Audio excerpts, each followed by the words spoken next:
प्यारे विद्यार्थियों, साथियों, आज हम बात करेंगे संघात्मक शासन व्यवस्था के गुण, दोष और संघ के अंतर्गत या केंद्र के अंतर्गत शक्तियों में केंद्रीकरण क्यों हो रहा है और इसके क्या प्रतिमान है। अर्थात आज हम यहाँ संघात्मक शासन व्यवस्था से संबंधित 4 बातों पर चर्चा करेंगे।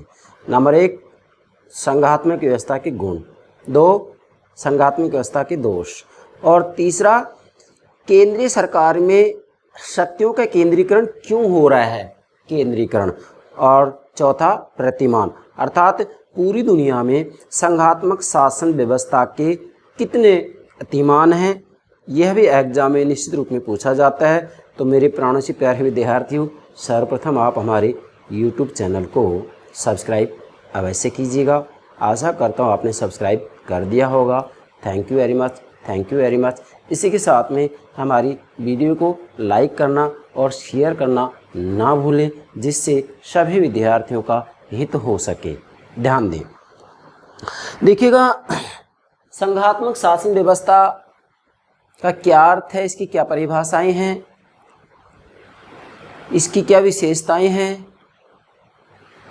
इसकी क्या आवश्यक शर्तें हैं, मतलब संघात्मक शासन व्यवस्था सफल किन परिस्थितियों में हो सकती है, इन सब के लिए हमने अलग से वीडियो अपलोड कर दिया है। आप हमारी प्लेलिस्ट में देखिएगा। मतलब एकात्मक शासन व्यवस्था और संघात्मक शासन व्यवस्था के संदर्भ में सभी बातें हमने अपलोड कर दी हैं, आप हमारी प्लेलिस्ट में देखिएगा। आज ये संघात्मक और एकात्मक शासन व्यवस्था की जब हम बात करते हैं तो वास्तव में ये इसके ऊपर अंतिम वीडियो है। किसके ऊपर? संघात्मक शासन व्यवस्था के ऊपर। तो ध्यान दें भाई, संघात्मक शासन व्यवस्था के गुण, दोष, केंद्रीकरण और प्रतिमान को समझें, इसके लिए मैंने आपके लिए यहाँ एक संक्षिप्त रूप में एक मॉडल तैयार किया है। ध्यान दीजिएगा, ये डायग्राम तैयार किया है, आप इसे समझ सकते हैं। तो सबसे पहले तो ये देखें कि संघात्मक शासन व्यवस्था कहते किसको हैं। ठीक है, मैंने इसके लिए अलग से वीडियो अपलोड कर दिया है, परंतु चूंकि हम इन चारों बातों को समझें, इसके लिए आपको ये डायग्राम समझना बेहद ज़रूरी है। अब ध्यान दें यहाँ भाई, जब किसी भी देश के अंतर्गत संविधान के द्वारा सीधा ही केंद्र और राज्य, ध्यान दीजिएगा, यहाँ मैंने तीर के निशान से प्रदर्शित कर रखा है, संविधान के द्वारा सीधा ही केंद्र और राज्यों के मध्य शक्तियों का बंटवारा कर दिया जाता है, तो ऐसी शासन व्यवस्था को संघात्मक शासन व्यवस्था कहा जाता है। जैसे भारत में, अमेरिका में, ऑस्ट्रेलिया में, कनाडा में, स्विट्जरलैंड में संविधान के द्वारा सीधा ही केंद्र और राज्य के मध्य शक्तियों का बंटवारा कर दिया गया है। और इसी के साथ में जो नागरिक होते हैं संघात्मक शासन व्यवस्था में, उन नागरिकों की निष्ठा और राजभक्ति का जो केंद्र होता है वह वास्तविक रूप में दोनों ही सरकारें होती है। मतलब यहाँ संघात्मक शासन व्यवस्था में नागरिक राज्यों की सरकारों के प्रति भी निष्ठावान होते हैं, इसी के साथ में केंद्रीय सरकार के प्रति भी निष्ठावान होते हैं। मतलब संघात्मक शासन व्यवस्था में नागरिकों की जो भक्ति होती है, जो निष्ठा होती है, वह दोनों ही सरकारों के प्रति होती है, केंद्रीय सरकार के प्रति भी और राज्यों की सरकार के प्रति भी। यहाँ आप नोट कर सकते हैं राज्य या प्रांतीय सरकारें। ठीक है, अब यहाँ हम व्यापक रूप में नहीं लेंगे क्योंकि अलग से वीडियो अपलोड हमने कर दिया है। ये तो मैंने सामान्य रूप में समझा है, जिससे कि आप ये सारी बातें समझ सके। अच्छा, ये बात स्पष्ट होगी, संघात्मक शासन व्यवस्था से संबंधित जो देश हैं उसमें आपको कम से कम 4-5 देशों के नाम तो याद होने चाहिए। तो कौन कौन से वो देश आप नोट कीजिएगा। भारत में संघात्मक शासन व्यवस्था है, अमेरिका में, ऑस्ट्रेलिया में, कनाडा में, स्विट्जरलैंड में, इत्यादि अनेकों देश हैं। महत्वपूर्ण देशों के नाम मैंने आपको बता दिए। अब ध्यान दें, 4 पार्ट हो गए इसमें। पहला ले रहे हैं हम संघात्मक व्यवस्था के गुण, नोट कीजिएगा, संघात्मक व्यवस्था के गुण। अब देखो, संघात्मक व्यवस्था के गुण हमने यहाँ 10 बिंदु तैयार किए आपके लिए। तो इसके गुणों को आप इस डायग्राम के माध्यम से ही समझ सकते हैं आसानी से, बहुत ही अच्छे तरीके से। देखिएगा, संघात्मक व्यवस्था के गुण के संदर्भ में मैंने यहाँ आपके लिए 2 वाक्यांश भी नोट कर दिए हैं विद्वानों के, जो कि अक्सर एग्जाम में पूछे जाते हैं। ये बात आपको ध्यान में रखनी है। कौन कौन से हैं वो? सबसे पहले तो एक विद्वान है ब्री, नोट कीजिएगा, ब्री क्या कह रहे हैं कि इसमें मतलब संघात्मक शासन व्यवस्था में इसमें राज्य भावना की उच्चतम सिद्धि प्राप्त होती है। मतलब संघात्मक शासन व्यवस्था में राज्य भावना की उच्चतम सिद्धि प्राप्त होती है। किसने कहा है? ये ब्री ने। दूसरी जो कोटेशन व्याख्यान से वो किसने कहा है? सिजविक। सिजविक क्या कह रहे हैं? संघवाद ने, संघात्मक शासन व्यवस्था ने, संघवाद ने राज्यों को हड़पने की या राज्य विस्तार की समस्या का अंत कर दिया है। अब आपसे एग्जाम में किसी भी रूप में कोटेशन पूछी जा सकती है। ये किसने कहा है? सिजविक ने।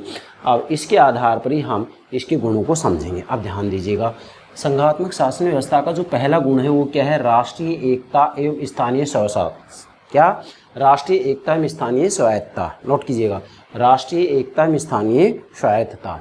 ठीक है, देखिएगा भाई, संघात्मक शासन व्यवस्था का ये पहला गुण है क्या? कि संघात्मक शासन व्यवस्था में एक तरफ तो राष्ट्रीय एकता की भावना होती है। भाई जो केंद्रीय सरकार होती है वास्तविक रूप में ये पूरे राष्ट्र का प्रतिनिधित्व करती है, पूरे देश का प्रतिनिधित्व करती है। तो वास्तविक रूप में ये राष्ट्रीय एकता की भावना बनाए रखना चाहती है। और दूसरी तरफ स्थानीय स्वायत्तता। अब यहाँ पर जो राज्य सरकारें हैं ना, इनको भाई स्वायत्तता प्राप्त होती है। ये जितने भी प्रांत होते हैं, किसी भी देश की बात ले हम, जैसे अमेरिका की बात ले, 50 राज्य वहाँ पर, तो सभी राज्य अपने अपने क्षेत्र से संबंधित स्वायत्तता बनाए रखते हैं। उसके संदर्भ में ये अपनी नीतियाँ योजनाएं तैयार करती हैं। तो कहने का भावार्थ ये है कि वास्तविक रूप में संघात्मक शासन व्यवस्था में एक तरफ तो राष्ट्रीय एकता होती है और दूसरी तरफ स्थानीय स्वायत्तता भी होती है। इसका मतलब संघात्मक शासन व्यवस्था से ये दोनों ही लाभ प्राप्त होते हैं। दूसरा गुण क्या है? छोटे पैमाने पर प्रयोग संभव। नोट कीजिएगा यहाँ, दूसरा गुण क्या है? छोटे पैमाने पर प्रयोग संभव। क्या मतलब हुआ भाई? इसका मतलब ये है कि एकात्मक शासन व्यवस्था होती है तो भाई केंद्रीय सरकार सर्वेसर्वा होती है, तो वहाँ कोई भी कानून बनाया जाएगा तो पूरे देश के लिए बनाया जाएगा। ठीक है, मगर यहाँ संघात्मक शासन में जो राज्य सरकारें होती हैं वो अपने विषय से संबंधित नीतियां और कानून बना सकते हैं, क्योंकि संविधान ने उनको कुछ शक्तियां दी हैं कि आप इन विषयों में कानून बना सकते हैं। तो इसका मतलब यहाँ वास्तविक रूप में एक राज्य के अंतर्गत कोई नया कानून बनाकर देखा जाता है और यदि एक प्रांत में वह कानून सफल हो जाता है तो फिर पूरे देश के ऊपर वास्तविक रूप में सभी प्रांतों के द्वारा ऐसे कानून बनाए जाते हैं और पूरे देश के द्वारा उसको स्वीकार कर लिया जाता है। जैसे मैं आपको उदाहरण दूँ, भाई हमारे भारत के अंतर्गत है नागौर ज़िले में, राजस्थान के नागौर ज़िले में पंचायती राज का प्रारंभ किया गया और जब वहाँ पंचायती राज सफल हो गया तो पूरे राजस्थान में इसको अपनाया गया और पूरे राजस्थान में इसको अपनाया गया, उसके बाद में पूरे भारत में इसको अपना लिया गया। तो छोटे स्तर पर मतलब एक प्रयोग करके देखा गया था कि पंचायती राज सफल हो सकता है या नहीं, और सफल हो गया तो पूरे देश में लागू कर दिया गया। मगर ये कब संभव होगा? जब एक संघात्मक शासन व्यवस्था होगी तभी संभव होगा। एकात्मक शासन में तो ऐसा हो नहीं सकता। क्यों नहीं हो सकता? क्योंकि केंद्रीय सरकार सर्वेसर्वा होती है, जबकि यहाँ तो राज्य सरकारों को भी कुछ विषयों में नीतियाँ कानून बनाने की शक्ति प्राप्त होती है। तो कहने का भावार्थ ये है कि छोटे पैमाने पर यहाँ प्रयोग किए जा सकते हैं। कहाँ? संघात्मक शासन व्यवस्था में। अगला क्या है? तीसरा नोट करें, विशाल राज्यों के लिए उपयुक्त। अब भाई एक विशाल राष्ट्र राज्य है तो उसमें एकात्मक शासन सफल नहीं हो सकता। क्यों? क्योंकि केंद्रीय सरकार पूरे राष्ट्र के ऊपर निगरानी नहीं रख सकती है। ऐसी स्थिति में विशाल राष्ट्र राज्य के अंतर्गत वास्तविक रूप में यहाँ केंद्र और राज्यों के मध्य शक्तियाँ बांट दी जाती हैं, जिससे कि वास्तविक रूप में पूरे देश का ठीक से नियंत्रण हो सके। इसी के साथ में केंद्रीय सरकार का कार्यभार भी ना बढ़े। तो कहने का मेरा भावार्थ ये है कि संघात्मक शासन व्यवस्था का ये गुण है कि ये बड़े राज्यों के लिए उपयुक्त है। हाँ, ये बात ठीक है, छोटे राष्ट्र राज्यों में एकात्मक शासन सफल हो सकता है। मतलब केंद्रीय सरकार को सारी शक्ति दे दी जाए और केंद्रीय सरकार पूरे देश को ठीक से नियंत्रित कर सकती है, निगरानी कर सकती है, राज्य व्यवस्था का ठीक संचालन किया जा सकता है। लेकिन विशाल राष्ट्र राज्यों में एकात्मक शासन प्रणाली सफल होना बड़ा मुश्किल है। हाँ, इसके अपवाद हैं भाई। चीन है, क्षेत्रफल जनसंख्या की दृष्टि से विशाल राष्ट्र राज्य है, मगर वहाँ एकात्मक शासन व्यवस्था है। तो ऐसी कोई बात नहीं है, अपवाद भी पाए जाते हैं। लेकिन सामान्य रूप में राजनीतिक विज्ञान के विद्यार्थी ये बात कह सकते हैं कि भी विशाल राष्ट्र राज्य में संघात्मक शासन व्यवस्था ही उचित होती है, उपयुक्त होती है, जबकि छोटे राष्ट्र राज्य में एकात्मक शासन प्रणाली को ही अपनाया जाना चाहिए। अच्छा, अगला क्या है? चौथा नोट कीजिएगा कौन? प्रशासनिक दक्षता। अब ध्यान दें, यहाँ प्रशासनिक दक्षता इसका मतलब क्या होगा? अरे भाई, जब एकात्मक शासन होता है तो उसमें केंद्रीय सरकार के पास सारी शक्तियाँ होती हैं और संघात्मक शासन में केंद्र और राज्यों में शक्तियाँ बांट दी जाती हैं। अब बांट दी जाती हैं तो यहाँ वास्तविक रूप में जितने भी प्रांत और राज्य होते हैं तो इनके द्वारा अपने विषय से संबंधित कानून बनाए जाएंगे। अपने विषय के संदर्भ में जो कानून बनाए जाते हैं उनकी क्रियान्विति भी की जाएगी। क्रियान्विति की जाएगी तो वास्तविक रूप में यहाँ जितने ही प्रांत हैं इन कार्यों को करने वाले, कानूनों को बनाने वाले जो व्यक्ति होते हैं वो वास्तविक रूप में प्रशासन में दक्षता प्राप्त कर लेते हैं। और एकात्मक शासन में केवल अकेले केंद्र सरकार होती है तो उतने व्यक्ति प्रशासन में दक्षता प्राप्त नहीं कर सकते हैं जितने की संघात्मक शासन व्यवस्था में प्रशासनिक दक्षता प्राप्त कर लेते हैं। ये बात पूर्णतः सत्य है। इसलिए आप कह सकते हैं कि संघात्मक शासन व्यवस्था का यह भी एक गुण है कि इसमें प्रशासनिक दक्षता उत्पन्न होती है या प्रशासनिक दक्षता की वृद्धि होती है। ठीक है। पांचवा, अंतरराष्ट्रीय सम्मान। अब ध्यान दें, अंतरराष्ट्रीय सम्मान भाई संघात्मक शासन व्यवस्था का ये भी गुण है। क्या गुण है कि संघात्मक शासन व्यवस्था में चूंकि जो ये राज्य होते हैं, राज्य बाहरी आक्रमण की दृष्टि से सुरक्षित होते हैं।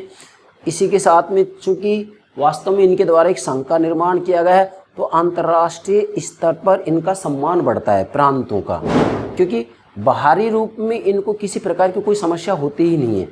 अगर बाहरी रूप में विदेश नीति की कोई बात आती है तो ऐसी स्थिति में केंद्रीय सरकार के ऊपर ही सारी जिम्मेदारी होती है। तो वास्तविक रूप में ऐसी स्थिति में हम ये कह सकते हैं कि संघात्मक शासन के अंतर्गत वास्तव में जो ये राज्य होते हैं इनका अंतर्राष्ट्रीय सम्मान बढ़ता है। मतलब कहने का भावार्थ है कि वास्तविक रूप में यहाँ जो विदेशी राज्य होते हैं उनकी दृष्टि में बात अवश्य आती है कि यहाँ पर जितने भी जो प्रांत हैं वो सभी वास्तविक रूप में एक संघ का निर्माण कर चुके हैं और बड़े प्रेम से मधुरता से ये रह रहे हैं, इसलिए अंतर्राष्ट्रीय सम्मान की प्राप्ति होती है। मगर ये केवल संघात्मक शासन में सफल हो सकता है। छठा क्या है? सांस्कृतिक प्रगति। यस, सांस्कृतिक प्रगति हुई, क्योंकि संघात्मक शासन के अंतर्गत ये स्पष्ट है कि संविधान के द्वारा केंद्र और राज्य को शक्ति दे दी गई। अब जितने भी जो प्रांत हैं अपनी अपनी संस्कृति को सुरक्षित रखने के लिए अपनी नीतियां बनाते हैं, किसी को कोई दिक्कत नहीं है। कहने का भावार्थ ये है कि वास्तविक रूप में यहाँ विविधता के अंतर्गत एकता की स्थापना पर बल दिया जाता है। मतलब वास्तव में सभी प्रांतों में जो अलग अलग भाषा संस्कृति है इसको बनाए रखते हुए राष्ट्रीय एकता की तरफ भी ध्यान दिया जाता है। तो संघात्मक शासन व्यवस्था के अंतर्गत सांस्कृतिक प्रगति होती है। इसी के साथ में सातवां इसका जो गुण होगा वो होगा आर्थिक लाभ। अब देखो भाई आर्थिक लाभ क्या होगा? भाई संघात्मक शासन में आर्थिक लाभ ये होगा कि जो भी प्रांतीय सरकारें होती हैं इनको अलग से सेना रखने की जरूरत नहीं होती है। क्यों? क्योंकि केवल केंद्रीय सरकार के द्वारा ही बाहरी आक्रमण से सुरक्षा के लिए सेना रखी जाती है। तो आर्थिक लाभ हो गया, सभी प्रांतों को अपनी अलग अलग सेना नहीं रखनी पड़ रही है। इसी के साथ में केंद्रीय स्तर पर जो विभिन्न प्रकार के अनुसंधान किए जाते हैं उन अनुसंधानों का भी लाभ प्रांतों को, राज्यों को मिलता है। तो कहने का मतलब ये कि संघात्मक शासन व्यवस्था में वास्तविक रूप में आर्थिक लाभ भी प्राप्त होता है। अगर मान लीजिएगा ये संघात्मक शासन व्यवस्था के अंतर्गत जितने भी राज्य हैं, प्रांत, वो सभी ये कहेंगे हम तो अलग अलग राज्य का निर्माण करेंगे, अलग अलग हमें तो स्वतंत्रता दे दो, स्वायत्तता दे दो, हम पूर्ण रूप में स्वतंत्र रहेंगे। तो सभी राज्यों को फिर सीधी सी बात है बाहरी आक्रमण सुरक्षा के लिए सेना रखनी पड़ेगी, सेना रखनी पड़ेगी तो खर्चा बढ़ेगा। इसलिए संघात्मक शासन से ये फायदा है कि इससे आर्थिक लाभ होता है। मतलब सभी प्रांतों को, राज्यों को अलग से अपनी आर्मी, सेना रखने की आवश्यकता नहीं है, क्योंकि बाहरी आक्रमण से सुरक्षा की जिम्मेदारी केंद्रीय सरकार की होती है। भाई इसलिए तो संघ का निर्माण किया जाता है सुरक्षात्मक दृष्टिकोण को ध्यान में रखते हुए। आठवां है संविधान एवं स्वतंत्रता। ध्यान दीजिएगा, संविधान एवं स्वतंत्रता। भाई वास्तविक रूप में संघात्मक शासन के अंतर्गत संविधान अवश्य होता है और वो भी लिखित संविधान होता है, डेफिनेटली लिखित संविधान होता है। अब लिखित संविधान है तो वास्तविक रूप में यहाँ पर जो सरकार होती है वह सरकार कभी भी निरंकुश नहीं हो सकती। क्यों? क्योंकि स्पष्ट रूप में शक्तियाँ बांट दी गई हैं और स्पष्ट रूप में कह दिया गया है कि आप इन विषयों पर कानून बनाएं, और यदि केंद्रीय सरकार और या प्रांतों की सरकारें संविधान के अनुरूप कानून नहीं बनाती हैं तो न्यायपालिका के द्वारा केंद्रीय सरकार और प्रांतों की सरकार जो कानून बनाती हैं उनको अवैधानिक घोषित करेंगी, अमान्य घोषित करेंगी, असंवैधानिक घोषित करेंगी। यदि संविधान के अनुरूप है तो न्यायपालिका कोई दिक्कत नहीं है, संविधान के विपरीत है तो न्यायपालिका उनको अवैधानिक घोषित करेगी। तो वास्तविक रूप में यहाँ किसी भी रूप में सरकार निरंकुश नहीं बन सकती है। और इसी के साथ में वास्तविक रूप में संघात्मक शासन व्यवस्था के द्वारा ही किसी न किसी रूप में संविधानवाद को ही बढ़ावा दिया जाता है। संविधानवाद क्या है, इसके लिए मैंने अलग से वीडियो अपलोड कर दिया है। इसी के साथ में वास्तविक रूप में संघात्मक शासन व्यवस्था के अंतर्गत चूंकि संविधान स्पष्ट रूप में शक्तियां बांट दी गई हैं, तो यहाँ पर नागरिक भी पूर्ण रूप में स्वतंत्र होते हैं। इनकी स्वतंत्रता को किसी भी रूप में नहीं छीना जा सकता है, क्योंकि किसी न किसी रूप में मौलिक अधिकारों का प्रावधान अवश्य किया जाता है और मौलिक अधिकारों की सुरक्षा की व्यवस्था भी की जाती है। जैसे भारतीय संविधान के अंतर्गत नागरिकों के अधिकारों की या मौलिक अधिकारों की सुरक्षा की जो व्यवस्था की गई है अनुच्छेद 32 के अंतर्गत की गई है, संवैधानिक उपचारों के अधिकार के अंतर्गत। इसके लिए हम अलग से वीडियो अपलोड करेंगे। फिलहाल तो हम वास्तविक रूप में जो इसका राजनीति विज्ञान का संरचनात्मक ढांचा है उसको समझा रहे हैं। अच्छा, और 9वां गुण इसका क्या होगा मेरे प्यारे विद्यार्थियों? सार्वजनिक कार्यों में रुचि। ध्यान दीजिएगा, सार्वजनिक कार्यों में रुचि। यस, सार्वजनिक कार्यों में रुचि, ये भी गुण है इसका।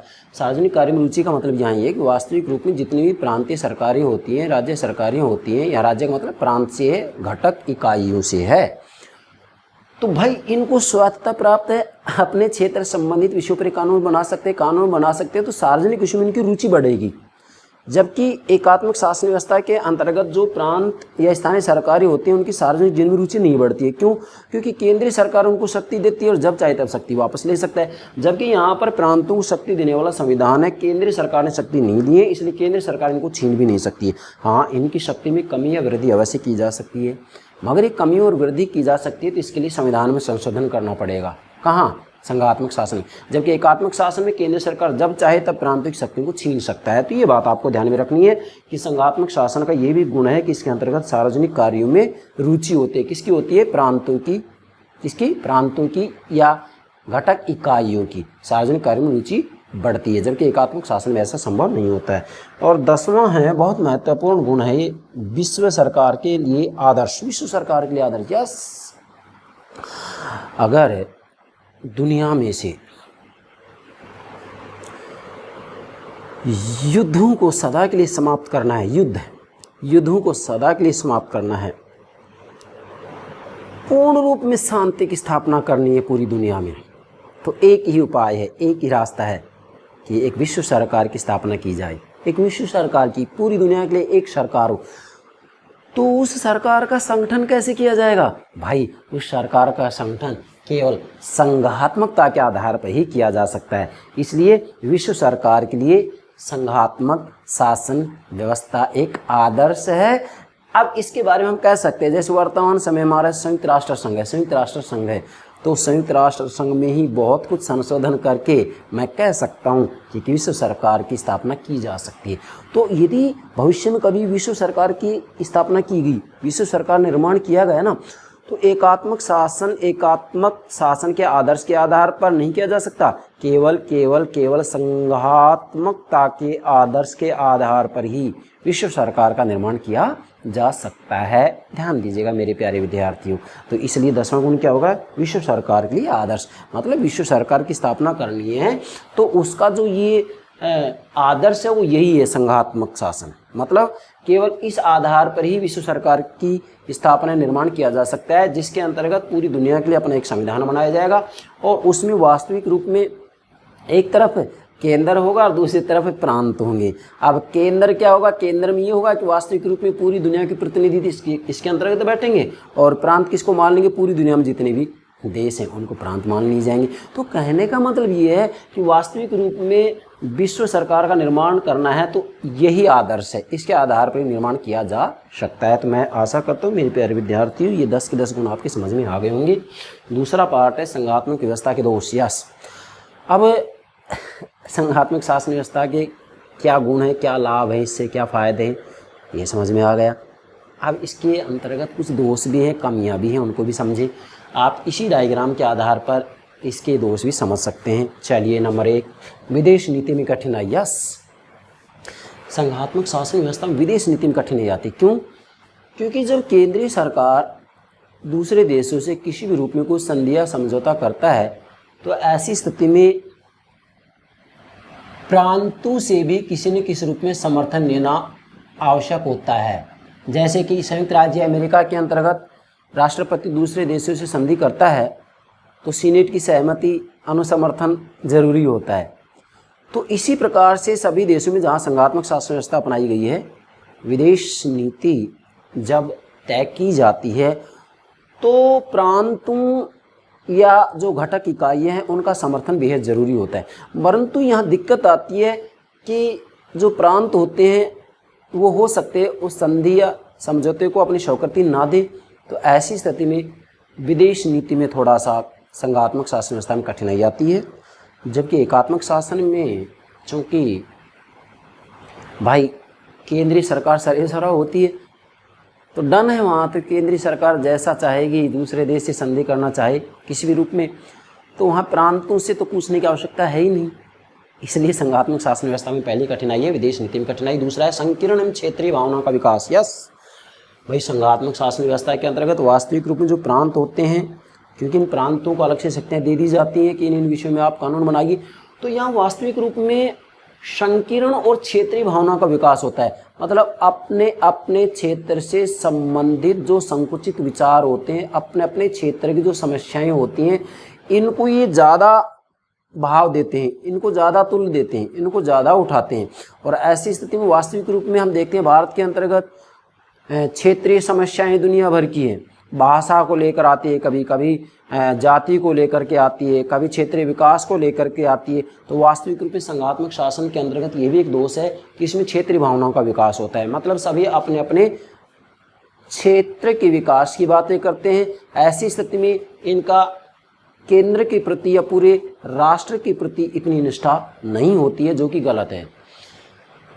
तीसरा है दोहरी भक्ति। ध्यान दें भाई, संघात्मक व्यवस्था का जो तीसरा दोष है वो क्या है? दोहरी भक्ति। आपके सामने है, आप इसी में चटनी कर सकते हैं। दोहरी भक्ति का मतलब क्या है? एकात्मक शासन के अंतर्गत तो जो नागरिक होते हैं उनकी निष्ठा का केंद्र क्या होता है? केंद्रीय सरकार होती है। मतलब वास्तविक रूप में केंद्रीय सरकार के प्रति ही पूरी निष्ठा और भक्ति होती है। लेकिन संघात्मक शासन में मैंने यहाँ डायग्राम बना रखा है, नागरिकों की निष्ठा और भक्ति का केंद्र प्रांत भी होते हैं, राज्य सरकारें भी होती हैं और केंद्रीय सरकार भी होती है। इसलिए वास्तविक रूप में यहाँ जो नागरिकों की भक्ति होती है ना, वो दोहरी होती है। और दोहरी भक्ति होती है तो वास्तविक रूप में ऐसी स्थिति में राष्ट्रीय एकता या राष्ट्र के निर्माण में परेशानियाँ आती हैं। तो आप कह सकते हैं कि संघात्मक शासन व्यवस्था का तीसरा जो दोष है वो दोहरी भक्ति। दोहरी भक्ति का मतलब यही होता है कि भाई यहाँ पर जो नागरिक होते हैं ना, क्योंकि दो प्रकार की सरकारें होती है, केंद्रीय सरकार और है प्रांतों की सरकारें। आप भारत का उदाहरण दे सकते हैं, केंद्रीय सरकार होगी, दूसरी तरफ सभी प्रांतों की इकाइयों की, घटक इकाइयों की, राज्यों की अपनी सरकारें हैं, है कि नहीं है? तो नागरिकों की भक्ति दोहरी होती है। एक तरफ अपने प्रांत, जिस प्रांत का निवासी होता है उसके प्रति उसकी निष्ठा या भक्ति होती है, और दूसरी तरफ पूरे भारत के प्रति केंद्रीय सरकार के प्रति निष्ठा या भक्ति होती है। तो दोहरी भक्ति होगी, ठीक है। अच्छा, चौथा क्या है? धन का अपव्यय। अब देखिएगा, धन का अपव्यय भी होता है संघात्मक शासन में। क्यों? क्योंकि यहाँ जितने भी प्रांत हैं, राज्य हैं, इनकी अपनी अपनी सरकारें होती हैं, तो डेफिनेटली समय समय पर चुनाव कराना जरूरी होता है। भाई सब कुछ दोहरा होता है, व्यवस्थापिका, कार्यपालिका, न्यायपालिका। ऐसी स्थिति में यहाँ पर जो कर्मचारियों की संख्या बहुत ज़्यादा हो जाती है, तो डेफिनेटली अर्थव्यवस्था के ऊपर भार बढ़ेगा। अर्थव्यवस्था पर भार बढ़ेगा तो निश्चित धन का अपव्यय होगा। किसमें? संघात्मक शासन में। जबकि एकात्मक शासन में पूरे देश के लिए एक ही व्यवस्थापिका, एक ही कार्यपालिका, एक ही न्यायपालिका होती है। लेकिन संघात्मक शासन, मुझे बताइए, सभी प्रांतों की अपनी अपनी कार्यपालिका, व्यवस्थापिका, न्यायपालिका होती है या नहीं? यस, होती है। तो डेफिनेटली धन का भी अपव्यय होगा। चौथा क्या है? गतिरोध एवं मुकदमेबाजी की संभावना। गतिरोध एवं मुकदमेबाजी की संभावना, इसका मतलब क्या है कि एकात्मक शासन में तो केंद्रीय सरकार सर्वसर्वा होती है, प्रांतों को जैसी मर्जी आएगी वो शक्ति देंगे, जब चाहेंगे तब शक्ति वापस ले लेंगे। लेकिन संघात्मक शासन में संविधान के द्वारा केंद्र और राज्य को शक्ति दे दी जाती है, प्रांतों को शक्ति वितरित कर दी जाती है। परंतु यहाँ केंद्र और प्रांतों के मध्य, राज्यों के मध्य विषय विशेष को लेकर अक्सर विवाद होता रहता है। मैं क्या कह रहा हूँ? अक्सर विवाद होता रहता है संघात्मक शासन व्यवस्था में। भाई कभी नदी का जो पानी है उसके बंटवारे को लेकर के विवाद होता है, कभी किसी विषय विशेष को लेकर के विवाद होता है। केंद्र कहता है ये हमारा विषय, प्रांत कहते हैं हमारा विषय, हम इस पर कानून बनाएंगे। तो पूरी दुनिया में जहाँ कहीं भी संघात्मक शासन व्यवस्था है, फेडरल सिस्टम को अपनाया गया है, वहाँ भाई निश्चित रूप में गतिरोध और मुकदमेबाजी की संभावना होती है। मतलब केंद्र और राज्यों में किसी न किसी रूप में आपसी मनमुटाव, तनाव, विवाद होता रहता है कि नहीं? यस, होता है। तो ये भी इसका दोष है। और भाई छठा है दुर्बल शासन। यस, दुर्बल शासन। आप देखिएगा, मैं ये कह रहा हूँ, आप इस डायग्राम से सारी बात समझ सकते हैं मेरे भाई। अच्छा, दुर्बल शासन कैसे? इसलिए है क्योंकि यहाँ जो प्रांत होते हैं वो प्रांत आर्थिक दृष्टि से इतने सबल नहीं होते हैं, केंद्रीय सरकार पर किसी न किसी रूप में निर्भर होते हैं। इसलिए जब हम किसी व्यक्ति विशेष से कर्जा लेते हैं तो उसकी बात को मानते या नहीं मानते।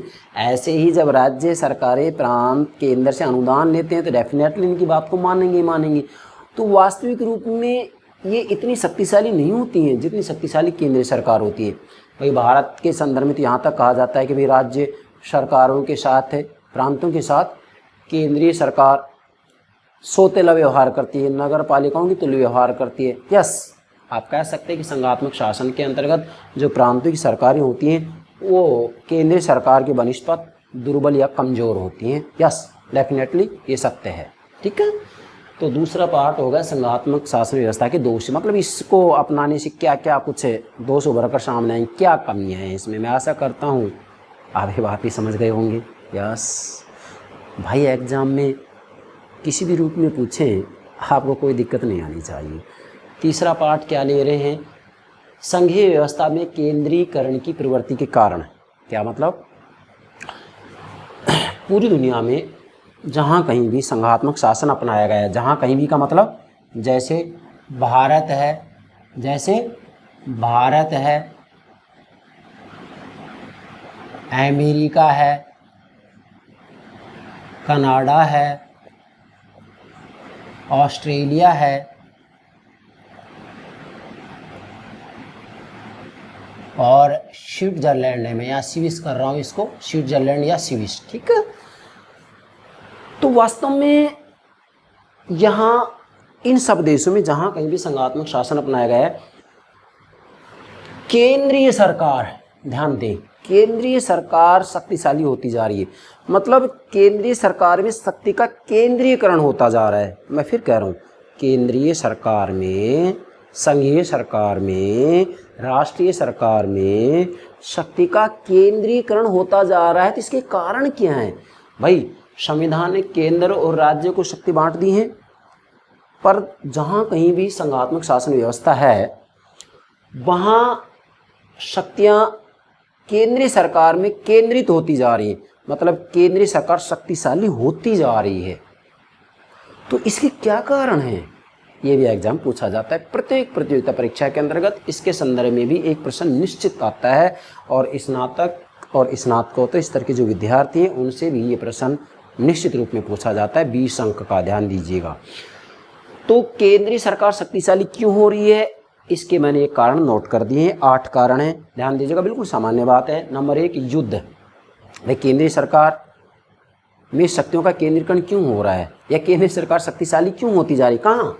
संघात्मक शासन में। भाई एकात्मक शासन में तो केंद्रीय सरकार सर्वेसर्वा है ही है, प्रांतों के पास है ही क्या? वहाँ प्रांतों के पास तो वो है जो केंद्रीय सरकार देती है। लेकिन यहाँ तो संविधान ने राज्य को भी शक्ति दी, केंद्र को भी, मगर फिर भी केंद्रीय सरकार शक्तिशाली होती जा रही है। इसके कारण है नंबर 1, युद्ध। ध्यान दीजिएगा, युद्ध जैसी स्थिति का सामना प्रांत या राज्य की सरकारें नहीं कर सकती हैं, केवल केंद्रीय सरकार कर सकती है। ध्यान दीजिएगा, केंद्रीय सरकार कर सकती है।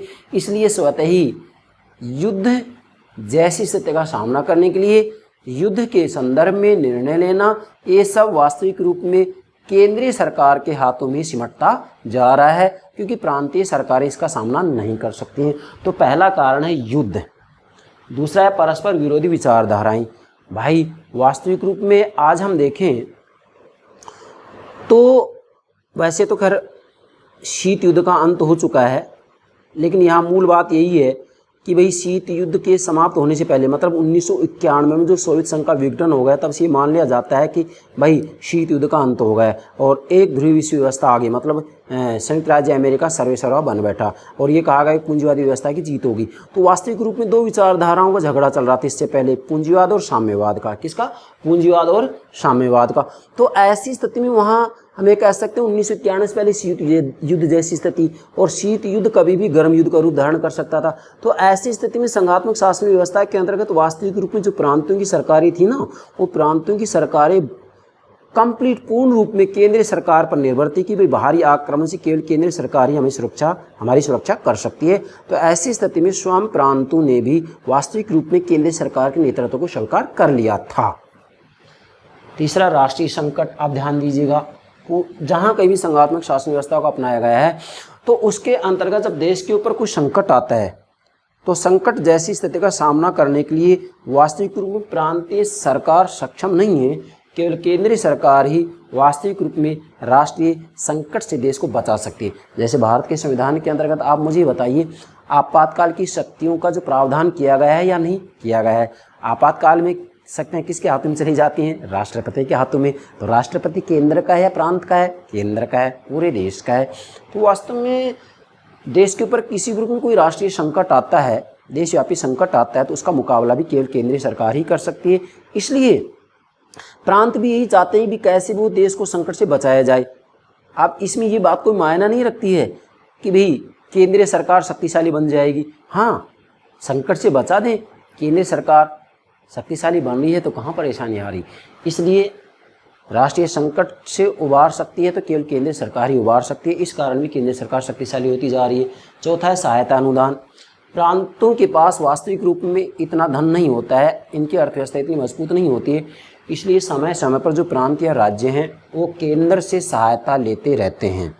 केंद्रीय सरकार राज्यों को, प्रांतों को समय समय पर वास्तविक रूप में सहायता अनुदान देते रहते हैं। तो फिर केंद्रीय सरकार इन्हें ये जो अनुदान देता है, सहायता देता है, सशर्त भी हो सकता है और बिना शर्त भी हो सकता है।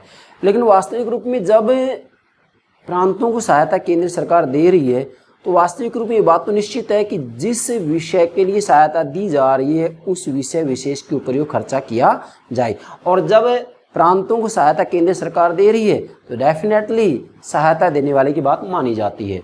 पांचवा, आर्थिक एवं सामाजिक समस्याएं। यस भाई, वास्तविक रूप में सभी प्रांतों की अपनी आर्थिक समस्याएं होती हैं, सामाजिक समस्याएं होती हैं। तो इन सभी समस्याओं का समाधान केवल केंद्रीय सरकार ही कर सकती है, प्रांतों की सरकारें नहीं कर सकती। इसलिए भी केंद्रीय सरकार शक्तिशाली होती जा रही है। छठा है कल्याणकारी राजनीति में नियोजन। ध्यान दीजिएगा, वास्तविक रूप में आज राज्य का स्वरूप बदल गया है। प्राचीन समय में डंडे वाला राज्य था जिसे पुलिस राज्य कहते हैं। वो राज्य केवल जनता के जीवन और संपत्ति की रक्षा करता था, लेकिन आधुनिक समय में राज्य का स्वरूप बदल गया है। आधुनिक समय में राज्य को लोक कल्याणकारी राज्य कहा जाता है। लोक कल्याणकारी राज्य में राज्य के द्वारा जनता के जीवन और संपत्ति की रक्षा तो की ही जाती है, इसी के साथ में जन कल्याण संबंधित कार्य भी किए जाते हैं। और जब जन कल्याण संबंधित कार्य किए जाते हैं तो वास्तविक रूप में इसके लिए धन चाहिए। तो इस धन को जुटाने का कार्य वास्तविक रूप में ठीक से प्रांतीय सरकार नहीं कर सकती हैं, यह खर्चा केवल केंद्रीय सरकार ही उठा सकती है। इस कारण भी केंद्रीय सरकार शक्तिशाली होती जा रही है। ये छठा हो गया। अच्छा, सातवां क्या है? अंतर्निहित शक्तियों का सिद्धांत। अंतर्निहित शक्तियों का सिद्धांत ध्यान दीजिएगा, केंद्रीय सरकार इसलिए भी शक्तिशाली होती जा रही है कि भी संविधान के द्वारा केंद्र और राज्यों को शक्तियाँ बांट दी गई हैं, परंतु जब सर्वोच्च न्यायालय अपना फैसला सुनाता है या केंद्र और राज्य के मध्य कोई विवाद होता है कि भाई ये विषय किसका है, इसके ऊपर कौन कानून बनाए, तो सर्वोच्च न्यायालय का झुकाव हमेशा केंद्रीय सरकार की तरफ होता है। और ये कहा जाता है कि भाई ये शक्तियाँ पहले से ही केंद्रीय सरकार की शक्तियों में निहित हैं, इसलिए केंद्रीय सरकार इन पर कानून बनाएगी। यही कहलाता है अंतर्निहित शक्तियों का सिद्धांत। तो इस सिद्धांत के कारण भी केंद्रीय सरकार शक्तिशाली होती जा रही है। संयुक्त राज्य अमेरिका में तो विशेषकर ये बात लागू होती है। क्या कह रहा हूँ मैं? संयुक्त राज्य अमेरिका में तो वास्तविक रूप में केंद्रीय सरकार के शक्तिशाली होने का मुख्य कारण अंतर्निहित शक्तियों का सिद्धांत है। यस, समझ गए होंगे। 8वां क्या है? सहकारी संघ के विचार का विकास। यस, सहकारी संघ के विचार का विकास। इसका मतलब ये है कि जितनी भी संघात्मक शासन व्यवस्थाएं हैं उनके अंतर्गत वास्तविक रूप में आज सहकारी संघ के विचार का विकास हो रहा है। इसका मतलब ये है कि वहाँ वास्तविक रूप में केंद्रीय सरकार शक्तिशाली हो या फिर प्रांतों की सरकारें शक्तिशाली हो, ये बात मायना नहीं रखती है, बल्कि मुख्य बात ये है कि प्रांतों की सरकारें ये देखती हैं कि भाई हमारी जो समस्या वो समस्या दूर होनी चाहिए, और ऐसी स्थिति में यदि केंद्रीय सरकार हमारी समस्या दूर कर देती है तो फिर केंद्रीय सरकार यदि सर्वेसर्वा हो रही है, पूरे देश का नेतृत्व तो ठीक से कर रही है, तो हमें कोई आपत्ति नहीं है। इस कारण भी वास्तविक रूप में केंद्रीय सरकार शक्तिशाली होती जा रही है या केंद्रीय सरकार में शक्तियों का केंद्रीकरण होता जा रहा है। ये 8 ऐसे कारण हैं जिन्होंने वास्तविक रूप में संघात्मक शासन व्यवस्था में केंद्रीय सरकार को शक्तिशाली बना दिया है। ठीक है, आपसे एग्जाम में किसी भी प्रश्न पूछा जाए गलती नहीं होनी चाहिए। अच्छा, इसी में हमने चौथा पार्ट बनाया है जो कि एग्जाम की दृष्टि से बहुत महत्वपूर्ण है। वो क्या है? संघवाद के प्रतिमान। ध्यान दें, संघवाद या संघात्मक शासन के प्रतिमान। भाई पूरी दुनिया में संघवाद के 3 मॉडल, 3 प्रतिमान स्वीकार किए गए हैं। सहकारी संघवाद, सौदेबाजी संघवाद, एकात्मकतावादी संघवाद। क्या मतलब हुआ इसका? तीनों को मैं समझाऊंगा, नोट कीजिएगा। इस प्रतिमान के संदर्भ में UPSC exam, college lecturer, school lecturer इत्यादि राजनीति विज्ञान से संबंधित जितनी भी प्रतियोगिता परीक्षाएं हैं भाई, उनमें एक प्रश्न इससे संबंधित अवश्य पूछा जाता है। मैंने इसलिए यहाँ ये बात आपके सामने नोट कर दी है और उसको ठीक से समझाऊंगा। ध्यान दें, 3 प्रतिमान हैं, नाम नोट कीजिएगा। पहला प्रतिमान क्या है? सहकारी संघवाद। ध्यान दीजिएगा भाई, सहकारी संघवाद उसे कहा जाता है जिसमें केंद्र और प्रांत या राज्य इन दोनों के मध्य सहयोग होता है। ये एक दूसरे का सहयोग इसलिए करते हैं जिससे कि राज व्यवस्था का, पॉलिटिकल सिस्टम का ठीक से संचालन हो। यहाँ ये एक दूसरे की टांग खिंचाई नहीं करते हैं, खींचतान नहीं होती है, बल्कि एक दूसरे का सहयोग करते हैं। मैं क्या कह रहा हूँ? एक दूसरे का सहयोग करते हैं। मैं पूर्ण विश्वास से कह रहा हूँ, पूरी दुनिया में सहकारी संघवाद यदि कहीं अच्छे से पाया जाता है तो भारत में है वो। हाँ, ग्रेनविल ऑस्टिन ने स्पष्ट रूप में कहा है कि भारत में सहकारी संघवाद मौजूद है। कैसे आप कह सकते हैं? हमारे यहाँ समय समय पर मुख्यमंत्रियों का सम्मेलन होता है कि नहीं? तो किस लिए किया जाता है? सभी राज्यों के मुख्यमंत्री से पूछा जाता है आपकी क्या क्या समस्याएं हैं। केंद्रीय सरकार का जो प्रतिनिधित्व करता है उसके द्वारा बतलाया जाता है कि केंद्र की ये समस्या है। तो ऐसी स्थिति में एक दूसरे का सहयोग करते हैं। फिर योजना आयोग के द्वारा भी यही कार्य किया जाता है। पूरे राष्ट्र के संदर्भ नीतियाँ बनाई जाती हैं जो कि आज नीति आयोग कहलाता है।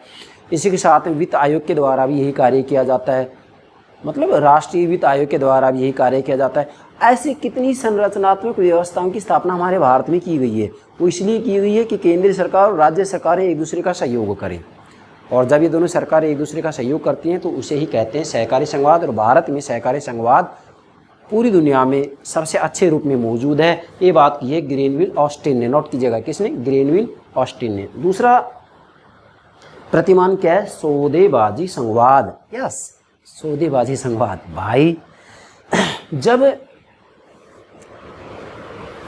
किसी भी देश में, जैसे मान लीजिएगा संघात्मक शासन भारत, ऑस्ट्रेलिया, कनाडा और स्विट्जरलैंड में है। क्या? Bharat, America, Canada, Australia, Switzerland में है। मैंने एग्जाम्पल के लिए देशों के नाम नोट किए हैं।